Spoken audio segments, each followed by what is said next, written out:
इसी बीच खास चर्चा करने के लिए कमलेश उनियाल जी जुड़ गए हैं, बीजेपी प्रवक्ता हैं। आप, बहुत स्वागत है टीवी 100 पर आपका। और आचार्य सुधांशु जी जुड़ गए हैं, आपका भी बहुत स्वागत है टीवी 100 पर। सबसे पहले मैं आपसे जानना चाहूंगी कमलेश जी कि आखिर कहां चूक रह गई, कहां कमी हो गई जिसकी वजह से साधु संत इस कदर नाराज हो गए कि वो धरने पर बैठ गए।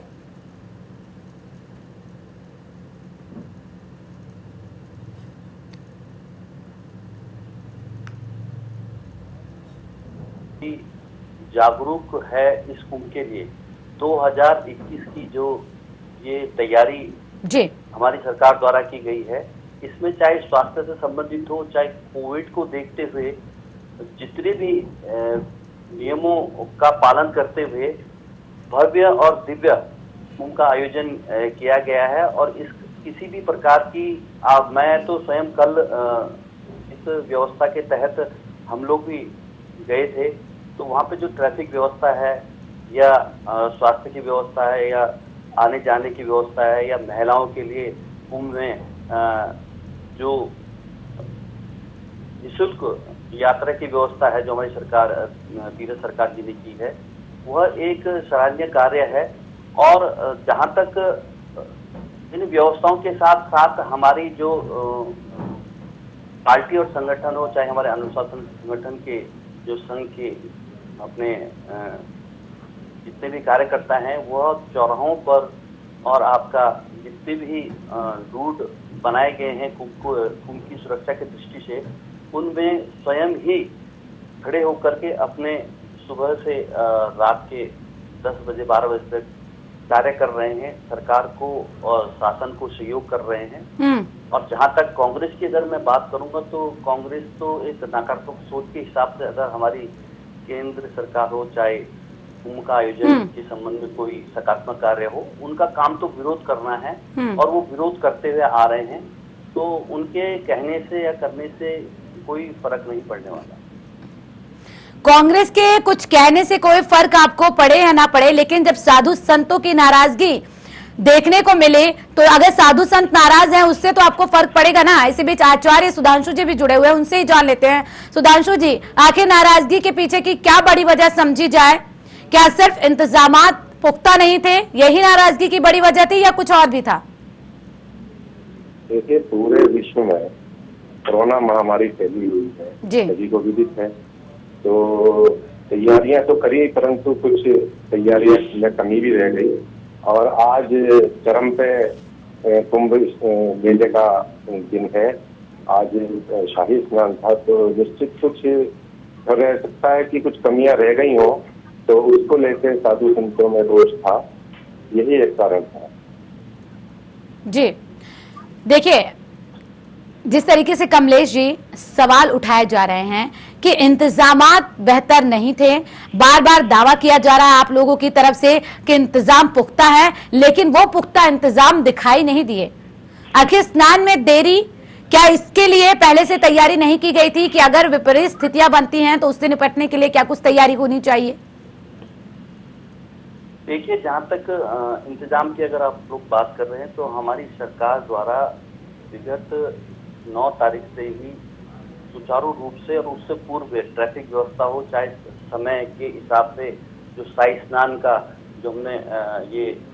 12, 13, 14 के बीच के कार्यकाल के बीच में जो भी जितने भी हम लोग के शाही स्नान पढ़ रहे हैं, उनमें सुचारू रूप से प्रशासन चुस्त और दुरुस्त होकर के कार्य कर रहा है। और इस कार्य को देखते हुए मैं जहाँ तक आपके माध्यम से मेरी को जानकारी मिली है कि अभी कुछ लोग नाराज, साधु समाज के कुछ लोग नाराज जैसे आपका कहना है, तो मैं ये बोलूँगा कि जहाँ भव्य इतना बड़ा कुंभ 12 साल आता है, अगर उसमें कुछ न कुछ अगर किसी की बात अगर नहीं सुनेगी तो उसलिए शासन और प्रशासन स्वतः ही वहाँ पे अपना हिसाब से उस चीज को लेकिन 13 अखाड़ों जी लेकिन 13 अखाड़े जब शाही स्नान करने के लिए हर की पैड़ी पहुंचते हैं, उसके लिए खास इंतजामात के दावे पहले से किए जा रहे हैं। श्रद्धालुओं को सुबह 7 बजे से पहले ही हटा लिया गया। वहां पर कोरोना गाइडलाइन की धज्जियां उड़ाई जा रही हैं। किसी ने भी सामाजिक दूरी का पालन नहीं किया, न ही वहां पर किसी ने मास्क लगाया हुआ था। अब ऐसे में साधु संत भी नाराज हो गए हैं। किसी एक इंतजामात की अगर आप बात करें कि बेहतर हो, तो वो आप क्या कहेंगे? क्योंकि अगर बेहतर इंतजाम होते तो साधु संत नाराज नहीं होते। इतनी भारी संख्या में इस महाकुंभ के दौरान साधु संतों का नाराज होना आप समझ रहे हैं। इससे पहले भी साधु संत नाराज हुए थे और किस तरीके से अपर मेलाधिकारी के साथ अभद्रता हुई थी, ये आपको भी पता है। देखिए, मैं तो एक चीज कहूंगा कि जहां पर अगर व्यवस्था के ऊपर अगर किसी भी प्रकार का अगर शासन की तरफ से फिर भी अगर कोई ऐसी दिक्कत आती, उसके लिए हमारी सरकार पूर्ण रूप से, हमारे मुख्यमंत्री, हमारे मुख्य सचिव, उसके अलावा आप देखो हमारे प्रदेश अध्यक्ष भी और जो हमारे कैबिनेट भी है, वो पूर्ण रूप से इन जो शाही स्नान को लेकर के सुचारू रूप से मॉनिटरिंग कर रही है और उस मॉनिटरिंग के तहत व्यवस्था भी की जा रही है। अब जहां तक कुछ लोग इसमें, जैसे आपका स्वतः ये कहना है कि कांग्रेस का ये कहना है कि भाई ये खाली दिखावा है और किसी प्रकार का कोई भी इस तरह की योजना नहीं बनाई गई है, यह एक भ्रम फैलाने वाली बात है। हमारी सरकार ने चाहे कोविड के गाइडलाइन को देखते हुए सुचारू रूप से ट्रैफिक व्यवस्था, शासन प्रशासन की जो भी व्यवस्थाएं हैं और जो भी चीजें वहां पे आप चाहे वहां पे आप ये देखिए। कैसी बात कर रहे हैं आप कमलेश जी? खुद आईजी संजय गुंज्याल ने कहा है कि कोविड नियमों का पालन कराना यहाँ पर बहुत बड़ी चुनौती बन रही है। इस तरीके से धरातल पर कहते हैं कि कहने में, और जब धरातल पर जब स्थितियां होती है विपरीत, तो फिर संभालना मुश्किल हो रहा है। और आप कह रहे हैं कि बेहतर इंतजाम है। इंतजाम है, लेकिन एक चीज बताओ, इतना बड़ा भव्य 12 साल में अब ये कुंभ आ रहा है, अब इसमें कहीं ना कहीं अगर कोविड के हम लोग पूरी गाइडलाइन के हिसाब से पूरी जो सरकार के जो सेंट्रल गवर्नमेंट के जितने भी मानक है उन मानकों के तहत किए जा रहे हैं, लेकिन आप खुद भी इस चीज को मानते हैं कि व्यवहारिक रूप से अगर कहीं पे आपने जैसा बताया लाखों करोड़ों की संख्या में अगर कहीं पे अगर भीड़ एकत्रित होती तो उसको कहीं ना कहीं अगर इस चीज को लेकिन तैयारी तो आपको पहले से पूरी करनी चाहिए थी ना। आपको जब पता है कि 1 महीने का महाकुंभ होने वाला है, स्थितियां बहुत ज्यादा विपरीत हैं, और अगर आपको लग रहा था कि नहीं हो सकता, अगर इंतजाम नहीं हो सकते, किस तरीके से वहां पर कोरोना का बम फूटा है, ये आप खुद देख रहे होंगे, समझ रहे होंगे स्थितियां वहां पर कितनी खराब हो चुकी हैं। अब ऐसे में अगर कोरोना गाइडलाइन की भी धज्जियां उड़ाई जाएंगी तो फिर क्या होगा? उत्तराखंड का हाल कितना बेहाल हो जाएगा, जरा आप सोचिए। ठीक है, आपके पास लौटूंगी, कमलेश जी लौटूंगी मैं आपके पास जी। ठीक है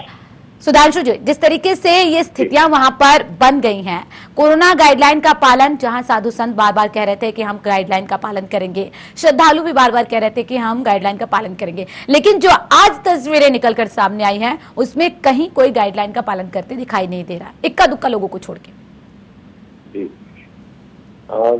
जैसा कि करना भी चाहिए कोरोना गाइडलाइन का पालन, परंतु मेरे विचार से कि महाकुंभ के को देखते हुए इतनी भीड़ नहीं है जितनी होती थी 10 वर्षों में, फिर भी प्रशासन वह सुविधाएं नहीं दे पाया। यही एक रोष का कारण भी है साधु संतों में। बिल्कुल। और कुछ मेरे विचार से साधु संतों को भी जिम्मेदारी लेनी चाहिए इसमें। उनको अपने अनुयायियों को, अपने भक्तों को समझा के ले जाना चाहिए कि विश्व महामारी से पीड़ित है और इसको ये किसी को नहीं पहचानता कौन अमीर, कौन गरीब, कौन संत, कौन भक्त। तो उनको जो है उनको भी इसके विषय में जो है जिम्मेदारी लेनी चाहिए। बिल्कुल, यानी कि आपसी तालमेल में कहीं ना कहीं कमी आप कह रहे हैं कि एक तरीके से है, जिसकी वजह से प्रशासन, शासन और अखाड़ों में भी जो है आपसी तालमेल में कमी है। मुझे ऐसा प्रतीत होता है आज की घटना से। जी कमलेश जी, आखिर आपसी तालमेल में कहाँ कमी रह गई? जब तमाम साधु संत पहुंच रहे थे तो वहां पर आपसी तालमेल पहले से ही क्यों नहीं बनाया गया, जिससे गाइडलाइन का कम से कम पालन हो जाता? मैं तो एक चीज कहूंगा, जहां तक कि हमारा जो मेला अधिकारी हैं, चाहे अपर मेला अधिकारी हैं, चाहे हमारे पुलिस विभाग के अधिकारी हैं, ये निरंतर समय समय पे समन्वय जितने भी अपने महामंडलेश्वर हैं, जितने भी अखाड़े हैं, उनसे करते हुए, और कोविड की गाइडलाइन के बारे में आप ये देखेंगे जगह जगह पर हर कैंप के हर अखाड़े के बाहर जो बैरागी कैंप में है, वहाँ पे कोविड की गाइडलाइन के नियमों को लिखा गया है और उसका प्रचार प्रसार भी लॉटरी फिगर और आप देखेंगे मीडिया और पोस्टर बैनरों के माध्यम से दिया जा रहा है। लेकिन इतने भव्य और बड़े कुंभ में कहीं ना कहीं थोड़ा बहुत चूक की स्थिति में अगर कोई कोविड की गाइडलाइन नहीं, यानी कि आप मानते हैं कि चूक हुई है आपकी तरफ से, यानी कि आप मानते हैं कि चूक हुई है आपकी तरफ से, जो बड़े बड़े वादे किए जा रहे थे कि हमने पुख्ता इंतजाम कर लिए हैं, कहीं कोई कमी नहीं रह गई है, लेकिन वो कमी इस शाही स्नान में साफ तौर पर दिखाई दी है साधु संतों की नाराजगी से। साधु संतों की नाराजगी का उद्देश्य खाली एक ही कारण नहीं है कि भाई ये कोविड की गाइडलाइन या व्यवस्था के तहत एक भक्त और उनके जब अनुयायी आ रहे हैं, और ये तो चलता है आपस में भी इस तरह का तालमेल कभी नहीं शाही स्नान में आपने देखा पूर्व में, लेकिन इस तरह की ये कोई बहुत बड़ी अप्रिय बहुत बड़ा ये है घटना नहीं। ये तो कांग्रेस विचारधारा या कांग्रेस वाले लोग हैं जो विपक्ष वाले, इन धरने पर कौन से कांग्रेस के नेता बैठ गए हैं? धरने पर तो साधु संत बैठे हैं कि उन्हें स्नान करने में देरी हो रही है, जो समय निर्धारित किया गया क्या उस समय पर नहीं नहा, वो स्नान नहीं कर पा रहे हैं। देखिए मैं बताऊं, हम लोगों भी कहीं ना कहीं जी आ रहे हो सुधांशु जी, और उसमें कहीं ना कहीं अगर कोई इतना बड़ा कार्य घर में भी अगर हमारे होता तो उसमें कहीं ना कहीं देर सवेर हो जाती है। लेकिन उस चीज के लिए ये आप ये देखा, आपने स्वतः ही कहा है कि हमारे मेला अधिकारी, चाहे हमारा अपर मेला अधिकारी, चाहे एसएसपी, हमारे उस मौके पे जाकर के उनसे वार्ता की, समन्वय की, उनकी समस्या पर सॉल्व कर आज आने वाले टाइम पे ये जो नहीं कमलेश जी, अगर समन्वय स्थापित होता तो आज स्थिति ऐसी नहीं होती। ठीक है, लौटेंगे आपके पास। सुधांशु जी। मेरा तो आदरणीय उनियाल जी से निवेदन ये है कि ये विश्व का सबसे बड़ा सनातन धार्मिक मेला है, और मैं उनसे कहूंगा कृपया इसको कांग्रेस और भाजपा में ना बांटे, बिल्कुल, बल्कि जो समन्वय सरकार और उनके बीच होना चाहिए था, बैठ के उसकी एक एक्सरसाइज होनी चाहिए थी, वो या तो हुई नहीं या अधूरी हुई, उसको स्वीकार करें और आगे उसका ध्यान रखें। भी 13 और 14 को भी है और 21 और 27 तारीख के स्नान बचे हुए हैं, तो इसको राजनीतिक रूप से ना स्वीकार है, उसको ना माने, और इसको जो है धार्मिक अनुष्ठान है, विश्व का सबसे बड़ा सनातन धार्मिक अनुष्ठान है, सबसे बड़ा धार्मिक मेला है, जिसमें भारत नहीं विश्व के कोने कोने से श्रद्धालु आते हैं। तो मेरा तो यही निवेदन और आग्रह है उनसे कि कृपया इसको जो है शासन प्रशासन को कहें और कि वो प्रॉपर एक समन्वय स्थापित करें अखाड़ों के साथ। कमलेश जी, कम से कम आस्था के इस महापर्व पर राजनीति नहीं होनी चाहिए, कांग्रेस और बीजेपी नहीं होना चाहिए, ये उनका कहना है। हम तो ये सही कह रहे हैं, लेकिन ये आप ही के डिबेट में से पहले ही आपने देखा कि कांग्रेस के प्रवक्ता हैं आकर के बता रहे थे साहब ये हो गया, चाहे सिंगविंदर या नीरज सरकार है, इन्होंने किसी प्रकार का कार्य नहीं किया, ये तो नकारात्मक सोच नहीं। तो विपक्ष अपना काम कर रहा है, आप शासन में है, आपकी सरकार है, आप सत्ता में है, आप अपने इंतजामात गिनाइए, आप दिखाइए। वो तो जो सवाल उठा रहे थे आपने उनको सच कर दिया। नहीं, ये तो धरातल पर जो तस्वीर सामने आ रही है वो तो ये कह रही है कि वो जो सवाल उठा रहे थे कहीं ना कहीं वो जायज था सवाल। नहीं, मैं एक चीज बताऊंगा आपको, जो हमारे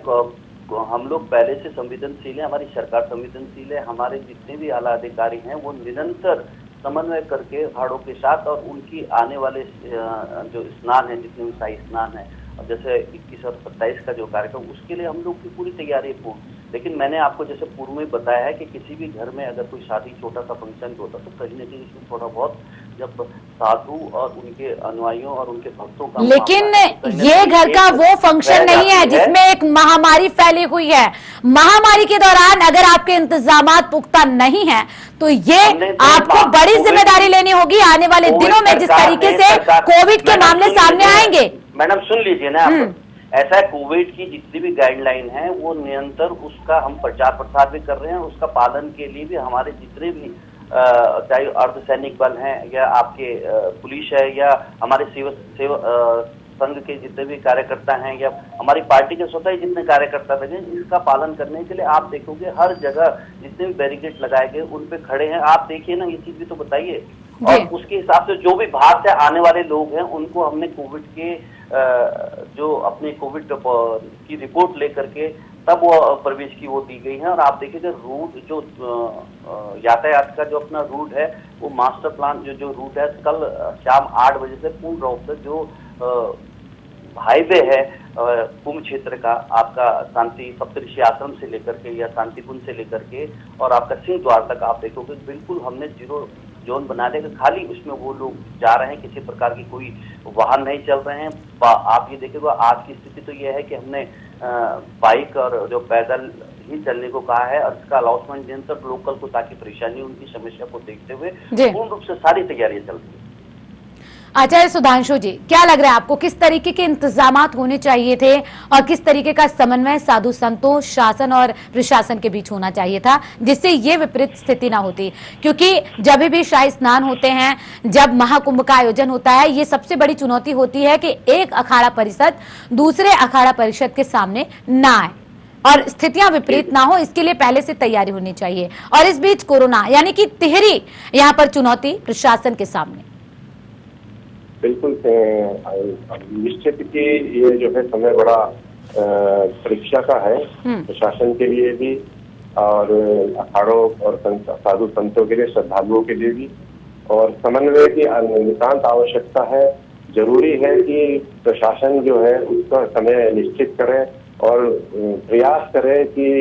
वो निश्चित समय में ही अखाड़े स्नान करें। और ये अखाड़ों की भी जिम्मेदारी साथ साथ बनती है, उन महामंडलेश्वरों की और आचार्य महामंडलेश्वरों की भी जिम्मेदारी बनती है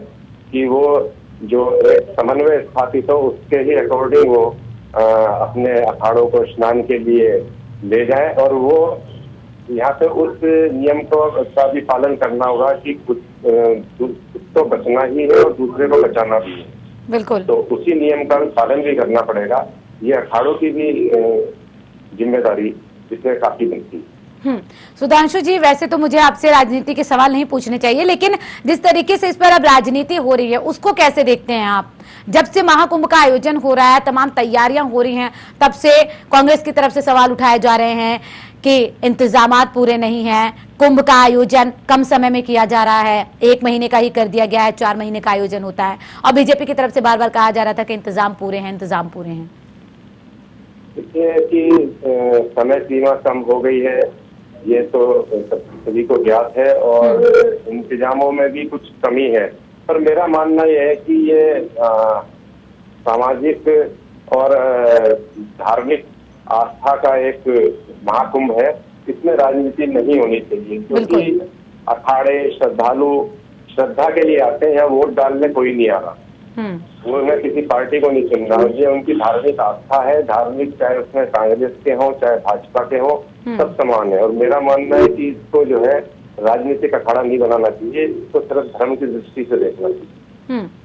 आप भी एक आचार्य हैं, एक साधु संत की अगर इस महापर्व से आस्था की बात की जाए, किस तरीके की आस्था होती है, खास करके शाही स्नान के दौरान जब उसे स्नान करने के लिए जाना होता है, जो समय निर्धारित किया गया होता है? बिल्कुल, ये आपको पता ही है कि कुंभ का तो महान महत्व है जी। इस धरती पर सबसे बड़ा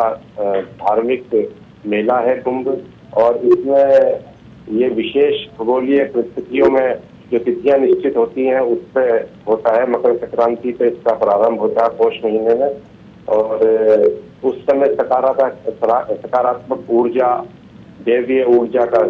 संचालन होता है पूरी सृष्टि पे। और विशेष रूप से जो ये 4 स्थान हैं, और हरिद्वार का महत्व एक विशेष है, गंगा के किनारे है, तो सभी की आस्था जुड़ी हुई है और सभी का प्रयास होता है कि उस दैवीय शक्ति और सकारात्मक ऊर्जा का पान वो लोग कर सकें। तो इसलिए इसकी सभी के लिए एक विशेष महत्व है। बिल्कुल,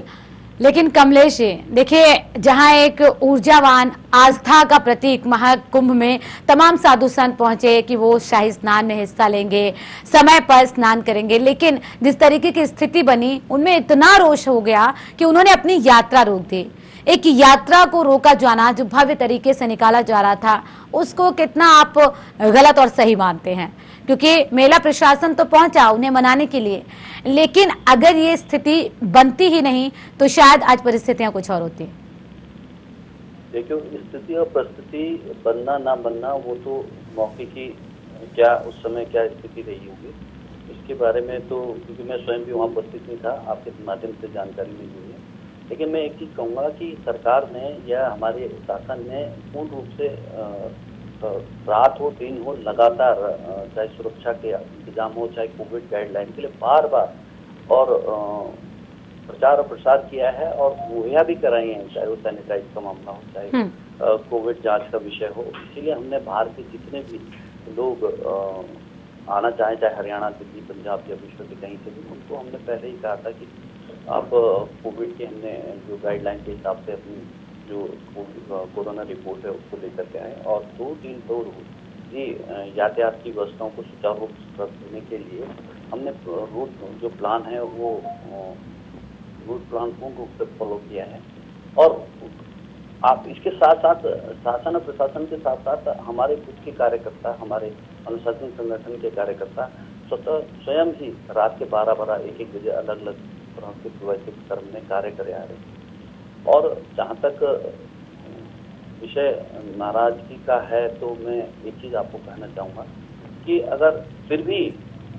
ये चीजें आएंगी और आ सकती हैं, तो नाराजगी होना स्वाभाविक रूप से है, क्योंकि एक साधु चले 14 अप्रैल को 27 अप्रैल को शाही स्नान है। ऐसे में जो आज स्थितियां उत्पन्न हुई वो आगे ऐसी स्थिति ना बने, उसके लिए अब क्या कुछ खास इंतजाम आप लोग करेंगे, क्या कुछ खास पहल करेंगे? इसके मॉनिटरिंग मैंने आपको बताया ना, हमारे मुख्य सचिव स्तर से लेकर चाहे मुख्यमंत्री हो और कैबिनेट मंत्री हैं, स्वतः ही प्रदेश अध्यक्ष वर्धन कौशिक जी इसकी मॉनिटरिंग स्वतः ही कर रहे हैं। आज वो दिन भर देहरादून में, हरिद्वार में रह करके संगठन स्तर पे भी और सरकार स्तर पे भी और हमारे कार्यकर्ता भी इस चीज को बहुत बड़ा पर्व है हिंदू धर्म का, और इसको ये संपन्न हो और अच्छा संपन्न हो, एक भव्य और दिव्य कुंभ हो, इसके लिए तो हम वचनबद्ध हैं और हम लोग पूर्ण रूप से इसको अच्छा से अच्छा बनाने में और कोई कोर कसर ना रह जाए, इसके लिए सरकार और शासन के साथ साथ हम लोग भी सकारात्मक सोच के साथ खड़े हैं और इसके लिए निरंतर कार्य भी। जी, आचार्य सुधांशु जी, क्या लग रहा है आपको कि आने वाले जो महाकुंभ के दौरान 2 शाही स्नान हैं उनमें ऐसी तरीके की स्थितियां उत्पन्न नहीं होंगी, और ऐसी स्थिति ना उत्पन्न हो इसके लिए आप क्या कुछ अपील करना चाहेंगे टीवी 100 के माध्यम से? मेरा तो पूर्ण विश्वास है कि आगे जो है जो 2 शाही स्नान बचे हैं वो बहुत ही सुचारू रूप से संपन्न होंगे। और मेरा मानना ये है कि प्रशासन को समन्वय बैठाना चाहिए। 13 अखाड़े हैं, 13 अखाड़ों के प्रतिनिधियों को बुला के और उनके 18% के जो अध्यक्ष हैं दुर्भाग्य वो कोरोना ग्रस्त हो गए हैं, तो उनके महामंत्री जी को बुला के और बैठा के समन्वय सबके साथ स्थापित करना चाहिए सारे प्रतिनिधियों के साथ, जिससे कि ऐसी जो है परिस्थितियां ना उत्पन्न हो जिससे परेशानी हो और किसी भी तरह का दुर्भाग्यपूर्ण घटना। चलिए, बहुत शुक्रिया आप दोनों मेहमानों का चर्चा में शामिल होने के लिए।